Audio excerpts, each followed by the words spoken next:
बद्रीनाथ धाम एक ऐसा नाम जो न केवल श्रद्धा का प्रतीक है, बल्कि वह स्थान जहां दिव्यता और रहस्य साथ साथ बहते हैं।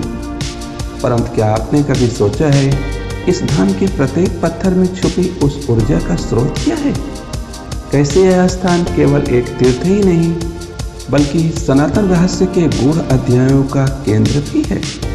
यह कोई साधारण स्थान नहीं है, यह उस परम तत्व की गूंज है जिसे वेद पुरुष सूक्त में विराट कहते हैं। आज हम उस यात्रा पर चलेंगे जिसमें केवल दूरी नहीं, बल्कि काल, चेतना और ब्रह्म की गहराइयों से होकर गुजरना होगा। स्वागत है आपका हमारे YouTube चैनल कालचक्र में।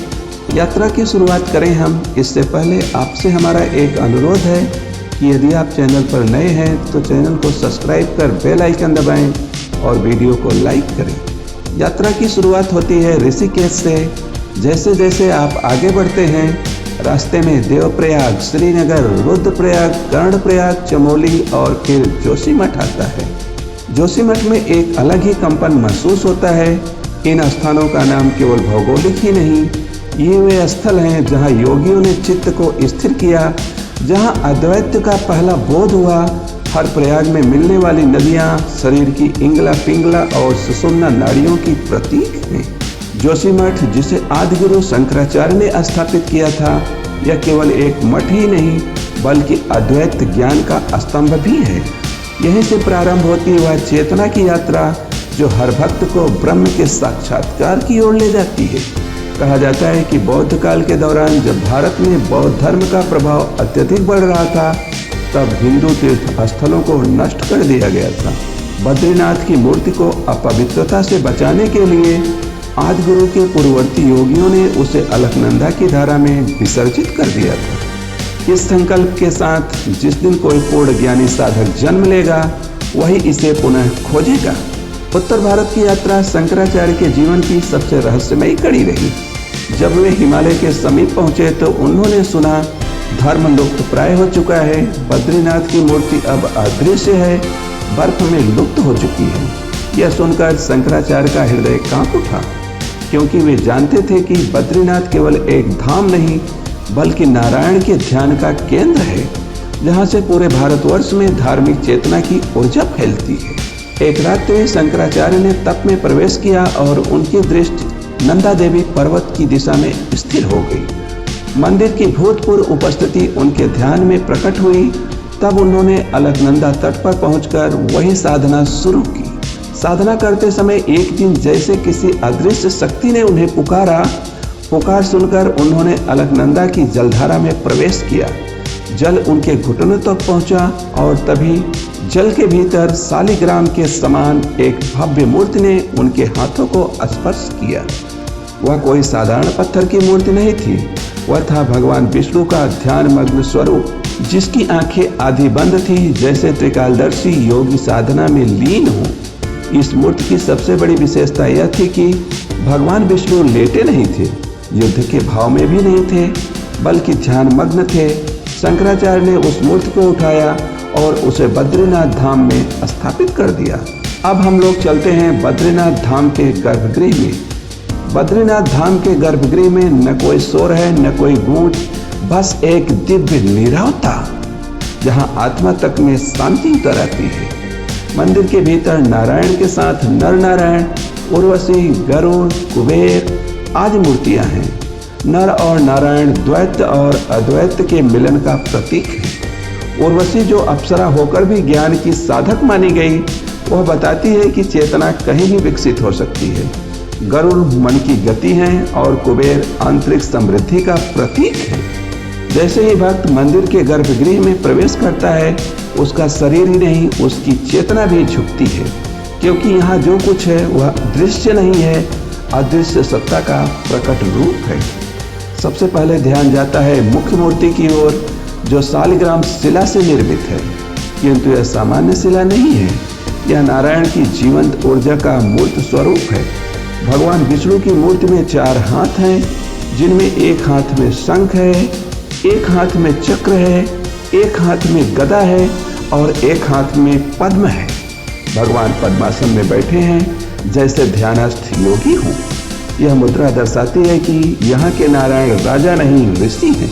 माथे पर ऊर्ध्वपुंड तिलक की रेखाएं अद्वैत की उस ऊर्जा को दर्शाती हैं जो माया और पुरुष के मध्य सामंजस्य को दर्शाती है। यह मूर्तियां केवल प्रतीक ही नहीं बल्कि इनमें चेतना भी है। बद्रीनाथ मंदिर के कपाट वर्ष में केवल 6 महीने खोले जाते हैं। अक्षय तृतीया को कपाट खुलते हैं। भैया दूज अर्थात दीपावली के 2 दिन बाद कपाट बंद हो जाते हैं। पहली दृष्टि में लोग सोचते हैं हिमालय में बर्फ पड़ती है, मौसम खराब होता है, इसलिए कपाट बंद कर दिया जाता है। जबकि जब बद्रीनाथ के कपाट बंद होते हैं उस क्षण पूरी धरती पर एक सूक्ष्म तप का आरंभ होता है। वह तप हमारे अंदर ऐसे प्रवेश करता है जैसे ब्रह्मांड प्रवेश कर रहा हो। अब समय है भीतर जाने का, आत्मा में उतरने का। तब मंदिर में एक अखंड दीपक जलता है जिसे नारायण की समाधि ज्योति कहते हैं। 6 महीने तक मंदिर में कोई पुजारी नहीं, कोई मनुष्य नहीं, कोई आरती नहीं, केवल घोर हिम, धूप, अंधेरा और एक जलता हुआ दीपक जो स्वयं ईश्वर की उपस्थिति का प्रमाण है। जब मंदिर के द्वार बंद कर दिए जाते हैं तो वहाँ मानव रूप में कोई नहीं रहता और फिर भी अगले 6 महीने तक वहाँ कोई बर्फ का पहाड़ गिरता नहीं, मंदिर टूटता नहीं, दीपक बुझता नहीं।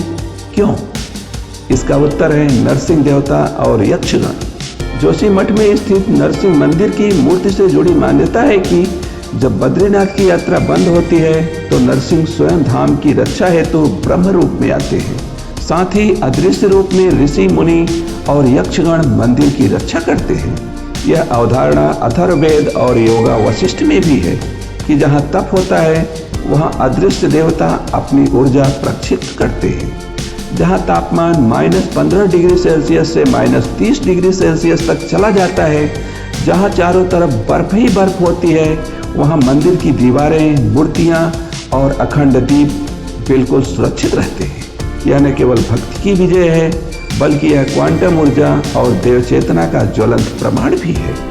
जब कपाट बंद होते हैं तो इन्हें तुलसी पत्र और घृत से ढका जाता है क्योंकि यह ऊर्जा को निष्क्रिय करने की प्रक्रिया है, जैसे किसी बिजली के उपकरण को स्विच ऑफ किया जाता है।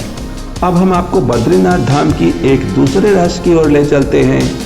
बद्रीनाथ धाम के मंदिर के गर्भगृह में संगमरमर और शालिग्राम की दिव्य प्रतिमाओं के पीछे एक लौ अब तक निर्बाध जल रही है जिसे अखंड ज्योति कहा जाता है। अब प्रश्न यह है कि यह लौ कब से जल रही है? इस प्रश्न पर इतिहास मौन हो जाता है, विज्ञान असमर्थ हो जाता है, लेकिन श्रद्धा जानती है कि यह लौ उस दिन से जल रही है जब आदि शंकराचार्य ने बद्रीनाथ की प्रतिमा को अलकनंदा से निकालकर इस पवित्र स्थल पर स्थापित किया था। ऐसा माना जाता है कि जब शंकराचार्य ने प्रतिमा को प्राण प्रतिष्ठा के लिए स्थापित किया तब उन्होंने अपने ध्यान से एक ब्रह्म ज्योति का आह्वान किया और वह ब्रह्म ज्योति आज तक अखंड जल रही है। साल में एक बार जब शीतकाल में मंदिर के कपाट बंद कर दिए जाते हैं तब गर्भगृह के कपाट भी सील कर दिए जाते हैं। लेकिन आश्चर्य देखिए, 6 महीने तक बंद मंदिर के भीतर बिना किसी ईंधन के, बिना किसी वायु रूपी संपर्क के यह लौ जलती रहती है। जब अप्रैल या मई में मंदिर पुनः खोला जाता है तो पुजारी पहले जो दृश्य देखता है वह यही होता है कि वह ज्योति जल रही है वैसे ही जैसे छोड़ी गई थी। बद्रीनाथ धाम का एक और रहस्य भीमपुल है। महाभारत के अरण्यक पर्व और स्थानीय मान्यताओं के अनुसार इस अद्भुत पत्थर के पुल का निर्माण स्वयं भीम ने किया था, जो पांडवों में सबसे बलशाली थे। यह तब की बात है जब महाभारत के युद्ध के बाद पांडव स्वर्गारोहण की यात्रा पर निकले थे। इस यात्रा का मार्ग उन्हें उत्तराखंड के दुर्गम हिमालयी इलाकों से होकर ले जाता था। इस यात्रा को ही स्वर्गारोहणी यात्रा कहा गया, जिसका अंतिम पड़ाव स्वर्ग का द्वार माना जाता था। पांडव जब बद्रीनाथ से आगे बढ़े तो उन्हें एक स्थान पर बहुत ही दुर्गम और गहरी सरस्वती नदी मिली, जिसे पार करना संभव नहीं था। द्रौपदी और उनके भाई नदी पार नहीं कर पा रहे थे। तभी भीम ने अपनी गदा से एक विशाल पर्वत शिला को तोड़कर उसे नदी पर इस प्रकार रखा कि एक प्राकृतिक पुल बन गया। इसी को आज भीम पुल के नाम से जाना जाता है। भीम पुल की एक और चमत्कारी बात यह है कि उस विशाल चट्टान पर आज भी 5 विशाल उंगलियों जैसे गहरे निशान देखे जा सकते हैं। कहा जाता है कि यह भीम की अंगुलियों के निशान हैं। जब उन्होंने यह चट्टान उठाई और उसे सरस्वती नदी पर टिकाया तो यह निशान अंकित हो गया। बद्रीनाथ धाम की एक और रहस्य की बात है वसुंधरा झरना। कहा जाता है, बहुतों ने अनुभव भी किया है कि वसुंधरा झरने का पानी सभी पर नहीं गिरता। यदि आप पूरे आत्मा हैं, मन से शुद्ध हैं, कर्म से सत्यनिष्ठ हैं और आत्मा से निर्मल हैं, तो वसुंधरा झरने की जलधारा स्वतः आपकी ओर झुक जाती है। जैसे जलधारा में कोई अदृश्य हाथ हो जो आपको आशीर्वाद स्वरूप स्पर्श करता है। लेकिन यदि आप पाप युक्त हैं, छल कपट, क्रोध, लालच, हिंसा या दंभ से ग्रसित हैं, तो चाहे आप झरने के ठीक नीचे खड़े क्यों न हो, जल की एक बूंद भी आपके शरीर पर नहीं गिरती। यह कोई कल्पना नहीं, अनेक साधकों, पर्यटकों और संतों ने इसे अनुभव किया है और यह झरना हर बार सत्य की ओर ही झुकता है। बद्रीनाथ धाम की एक और रहस्य की ओर ले चलते हैं आपको, वह है तप्त कुंड। तप्त कुंड यह नाम जितना साधारण प्रतीत होता है, उसका रहस्य उतना ही अलौकिक और गहरा है। हिमालय की गोद में बसा हुआ बद्रीनाथ धाम, जहाँ बर्फ की चादरें फैली रहती हैं, शून्य से नीचे तापमान चला जाता है, वहाँ एक ऐसा जल स्रोत सदियों से गर्म उबलता आ रहा है जिसका तापमान 45 से 55 डिग्री सेल्सियस तक बना रहता है। अब प्रश्न यह उठता है, यह कैसे संभव है? बद्रीनाथ धाम 10,200 फीट की ऊंचाई पर स्थित है। चारों ओर पर्वत, शीत हवाएं, बर्फ की चोटियां और तापमान कई बार -10 डिग्री सेल्सियस से भी नीचे चला जाता है। परंतु मंदिर के ठीक पास स्थित यह तप्त कुंड वर्ष भर गर्म रहता है, चाहे कड़ाके की ठंड हो या हिमपात। यह कोई साधारण जल स्रोत नहीं, बल्कि ऊर्जा, साधना और रहस्य का संगम है। यह तापमान न तो जल को इतना गर्म करता है कि स्नान करना असंभव हो और न ही अधिक ठंडा होने देता है। 45 से 55 डिग्री सेल्सियस का यह तापमान ऐसा है जो तन को शुद्ध करता है और आत्मा को ऊर्जा देता है। क्या यह केवल एक संयोग है या फिर इसके पीछे कोई दिव्य रहस्य छिपा हुआ है? अब आपको धाम के प्रसाद की ओर ले चलते हैं। यहाँ का प्रसाद कोई साधारण प्रसाद नहीं है। यह प्रसाद बना है तुलसी के पत्रों से। जी हाँ, सिर्फ तुलसी के पत्तियों से। ना कोई मेवा, ना कोई मिश्री, ना मावे का लड्डू, बस केवल तुलसी के पत्ते, और वह भी केवल विशिष्ट क्षणों में प्राप्त होता है। बद्रीनाथ धाम में तुलसी के पत्रों को साधारण पत्तियों की तरह नहीं तोड़ा जाता, इन्हें भक्ति और मंत्रों से आमंत्रित किया जाता है। पुजारी कहते हैं, हम तुलसी के पत्तों को तोड़ते नहीं, हम तुलसी से आज्ञा मांगते हैं।